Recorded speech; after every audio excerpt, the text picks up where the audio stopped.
Écoutez, c'est une profession importante. D'abord, j'en ai beaucoup dans ma circonscription de moyenne montagne maintenant. Et puis, ce sont, comme peuvent l'être les moniteurs de ski, les guides, ce sont des acteurs importants qui évoluent dans l'environnement spécifique. Et donc, ils ne sont pas concurrents, ils sont complémentaires justement aux guides de haute montagne, aux moniteurs de ski. Et donc, c'est tout à fait normal que je réponde à l'invitation parce que je considère qu'encore une fois, ils font partie prenante de la montagne et que nous sommes là pour les écouter et relayer leurs préoccupations.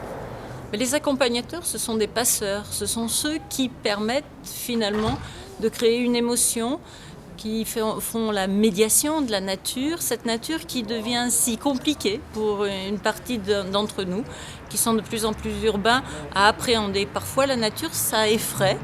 Parfois la nature, on la recrée dans des concepts plus ou moins de naturalité. L'accompagnateur, il a cette mission essentielle, fondamentale, de faire cette médiation, de faire comprendre et de faire naître l'émotion.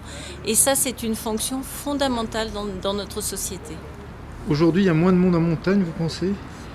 Aujourd'hui, d'une certaine manière, la montagne, hors du ski, qui est bien connu, sort un peu des écrans radars d'une partie de la société.